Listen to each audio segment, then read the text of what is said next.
Okay, ready? Chronicles of Narnia. We're on book 6, The Silver Chair. That. And we are in chapter 2. Jill is given a task. There's Jill asleep on the grass.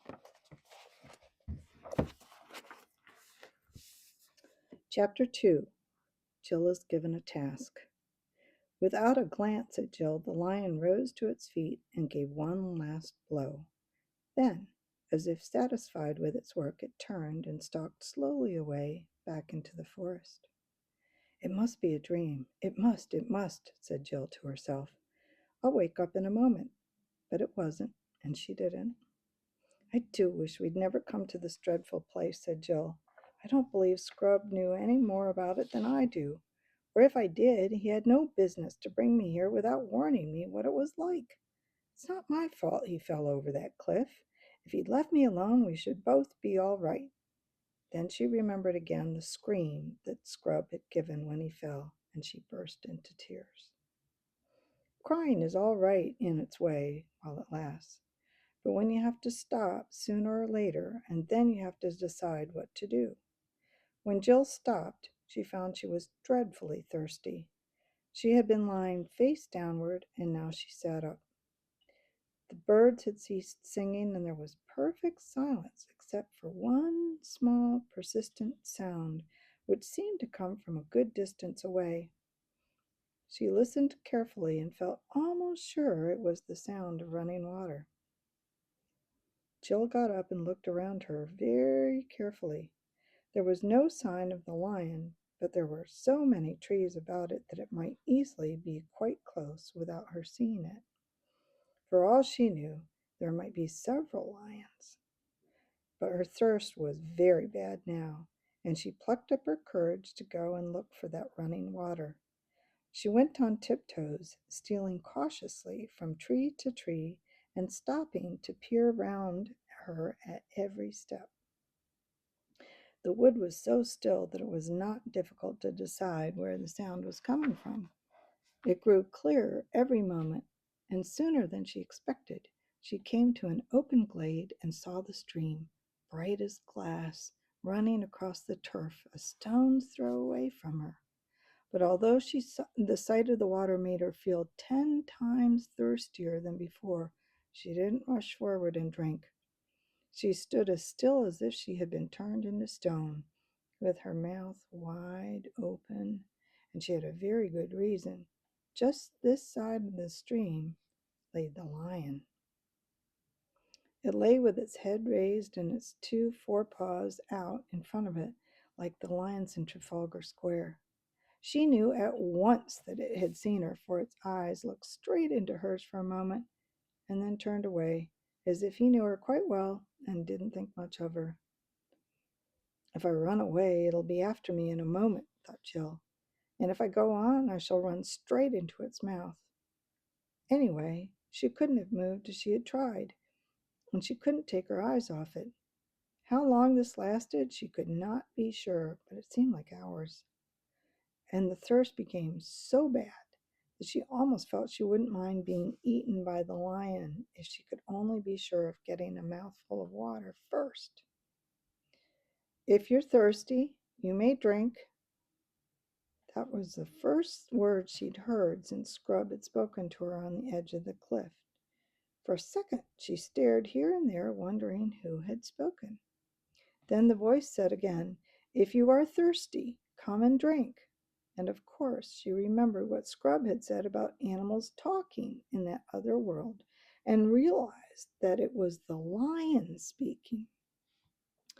Anyway, she had seen its lips move this time, and the voice was not like a man's.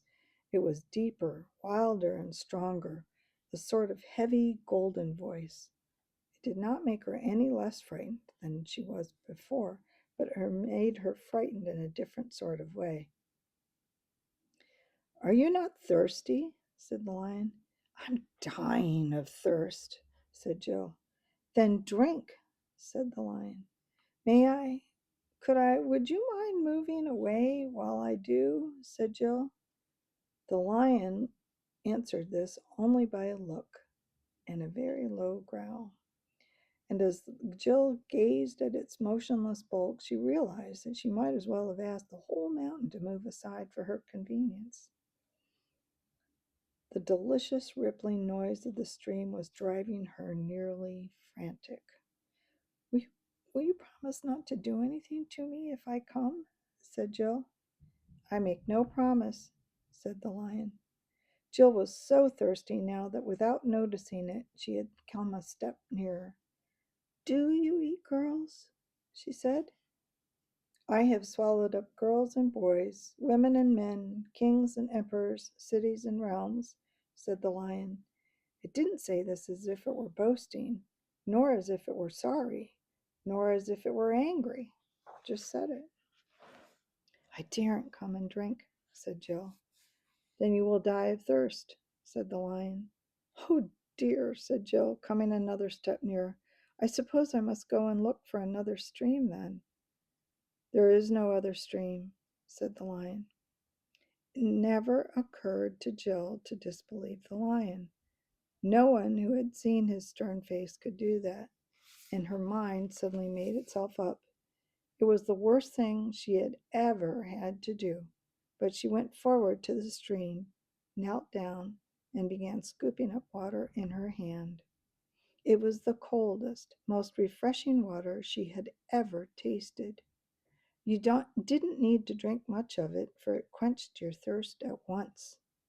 Before she tasted it, she had been intending to make a dash away from the lion the moment she had finished. Now she realized that this would have been, on the whole, the most dangerous thing of all. She got up and stood there with her lips still wet from drinking. Excuse me. Come here, said the lion, and she had to. She was almost between its front paws now, looking straight into its face. But she couldn't stand that for long, so she dropped her eyes. Human child, said the lion, where's the boy? He fell over the cliff, said Jill, and added Sir. She didn't know what else to call him. It sounded cheap to call him nothing. How did he come to do that, human child? He was trying to stop me from falling, sir. Why were you so near the edge, human child? I was showing off, sir. That is a very good answer, human child. Do so no more. And now, and here's the first time the lion's face became a little less stern. The boy is safe. I have blown him to Narnia, but your task will be the harder because of what you have done. Please, what task, sir? Said Jill. The task for which I have called you and him here out of your own world. This puzzled Jill very much. It's mistaking me for someone else, she thought. She didn't dare tell the lion this, though she felt things would get into a dreadful muddle unless she did. Speak your thought, human child, said the lion. I was wondering, could there be some mistake? Because nobody called me and Scrub, you know. It was we who asked to come here. Scrub said we were to call to somebody. It was a name I wouldn't know, and perhaps this somebody would let us in. And we did, and then we found the door open. You would not have called to me unless I had been calling to you, said the lion. Then you are somebody, sir, said Jill. I am. And now, hear your task. From far from here in the land of Narnia, there lives an aged king who is sad because he has no prince of his blood to be king after him. He has no heir because his only son was stolen from him many years ago, and no one in Narnia knows where that prince went or whether he is still alive. But he is. I lay on you this command, that you seek this lost prince until either you have found him and brought him to his father's house, or else died in the attempt, or else gone back into your own world. How, please? Said Jill. I will tell you, child, said the lion. These are the signs by which I will guide you on your quest. First, as soon as the boy Eustace sets foot in Narnia, he will meet an old and dear friend. He must greet that friend at once. If he does, You will both have good help. Second, you must journey out of Narnia to the north until you come to the ruined city of the ancient giants. Third, you will find writing on a stone in that ruined city, and you must do what that writing tells you. 4. You will know the lost prince, if you find him, by this. He will be the first person you have met in your travels who will ask you to do something in my name, in the name of Aslan. As the lion seemed to have finished, Jill thought she should say something. So she said, "Thank you very much, I see." "Child," said Aslan in a gentler voice than he had yet used, "perhaps you do not see quite as well as you think, but the first step is to remember. Repeat to me, in order, the 4 signs." Jill tried, and she didn't get them quite right. So the lion corrected her and made her repeat them again and again till she could say them perfectly.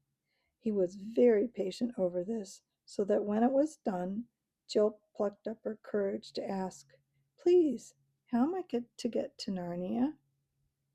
"On my breath," said the lion. "I will blow you to the west of the world as I blew Eustace." "Shall I catch him in time to tell him the first sign? But I suppose it won't matter. If he sees an old friend, he's sure to go to speak to him, isn't he?" "You will have no time to spare," said the lion. "That is why I must send you at once. Come, walk with me to the edge of the cliff." Jill remembered very well that if there was no time to spare, that was her own fault. "If I hadn't made such a fool of myself, Scrub and I would have been going together, and he'd have heard all the instructions as well as me," she thought. So she did as she was told. It was very alarming walking back to the edge of the cliff, especially as the lion did not walk with her but behind her, making no noise on his soft paws. But long before she got anywhere near the edge, the voice behind her said, "Stand still. In a moment I will blow. But first, remember, remember, remember the signs. Say them to yourself when you wake in the morning and when you lie down at night and when you wake in the middle of the night. And whatever strange things may happen to you, let nothing turn your mind from following the signs. And secondly, I give you a warning. Here on the mountain I have spoken to you clearly. I will not often do so down in Narnia. Here on the mountain the air is clear and your mind is clear. As you drop down into Narnia, the air will thicken. Take great care that it does not confuse your mind. And the signs which you have learned here will not look at all like you expect them to look when you meet them there. That is why it's so important to know them by heart and pay no attention to appearances. Remember the signs and believe the signs. Nothing else matters. And now, daughter of Eve, farewell." The voice had been growing softer towards the end of the speech, and now it faded away altogether. Jill looked behind her. To her astonishment, she saw the cliff already more than 100 yards behind her, and the lion himself a speck of bright gold on the edge of it. She had been setting her teeth and clenching her fists for a terrible blast of the lion's breath, but the breath had really been so gentle that she had not even noticed the moment at which she first left the earth. And now there was nothing but air for thousands and thousands of feet below her. She felt frightened only for a second. For one thing, the world beneath her was so very far away that it seemed to have nothing to do with her. For another, floating on the breath of the lion was so extremely comfortable. She found she could lie on her back or on her face or twist any way she pleased, just as you can in water if you've learned to float very well. And because she was moving at the same pace as the breath, there was no wind, and the air seemed beautifully warm. It was not in the least like being on an aeroplane because there was no noise and no vibration. If Jill had ever been in a balloon, she might have thought it was more like that, only better. When she looked back now, she could take it in for the first time the real size of the mountain she was leaving. She wondered why a mountain so huge as that was not covered with snow and ice. But I suppose all that sort of thing is different in this world, thought Jill. Then she looked below. She was so high that she couldn't make out whether she was floating over land or sea, nor the speed that she was going at. By Jove, the signs, said Jill suddenly. I better repeat them. She was in a panic for a moment or two, but she found that she could still say them all correctly. So that's all right, she said, and lay back on the air as if it were a sofa, with a sigh of contentment. Well, I do declare, said Jill to herself some hours later, I've been asleep. Fancy sleeping on air. I wonder if anyone's done it before. I don't suppose they have. Oh, bother. Scrub probably has. On this same journey a little bit before me. Let's see what it looks like down below. What it looked like was an enormous, very dark blue plain. There were no hills to be seen, but there were biggish white things moving slowly across it. Those must be clouds, she thought, but far bigger than the ones we saw from the cliff. I suppose they're bigger because they're nearer. I must be getting lower. Bother this sun. The sun, which had been high overhead when she began her journey, was now getting in her eyes. This meant that it was getting lower ahead of her. Scrub was quite right in saying that Jill, I don't know about other girls in general, didn't think much about the points of the compass. Otherwise, she would have known when the sun was beginning to get in her eyes that she was traveling pretty nearly due west. Staring at the blue plain below her, she presently noticed that there were little dots of brighter, paler color in it here and there. It's the sea, thought Jill. I do believe those are islands. And so they were. She might have felt rather jealous if she had known that some of them were islands which Scrub had seen from a ship's deck and even landed on, but she didn't know this. Then, later on, she began to see that there were little wrinkles on the blue flatness, little wrinkles which might be quite big ocean waves if you were down among them. And now, all along the horizon, there was a thick, dark line which grew thicker and darker so quickly that you could see it growing. This was the first sign she had had of the great speed at which she was traveling, and she knew that the thickening line must be land. Suddenly, from her left, for the wind was in the south, a great white cloud came rushing toward her, this time on the same level as herself, and before she knew where she had shot right into the middle of its cold, wet fogginess. That took her breath away, but she was in it only for a moment. She came out blinking in the sunlight and found her clothes wet. She had on a blazer and a sweater and shorts and stockings and pretty thick shoes, because it had been a muddy sort of day in England. She came out lower than she had gone in, and as soon as she did so, she noticed something which I suppose she ought to have been expecting, but which came as a surprise and a shock.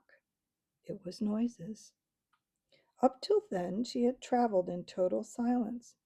Now, for the first time, she heard the noise of waves and the crying of seagulls. And now, too, she smelled the smell of the sea. There was no mistake about her speed now. She saw two waves meet with a smack and a spout of foam go up between them where she had hardly seen it before.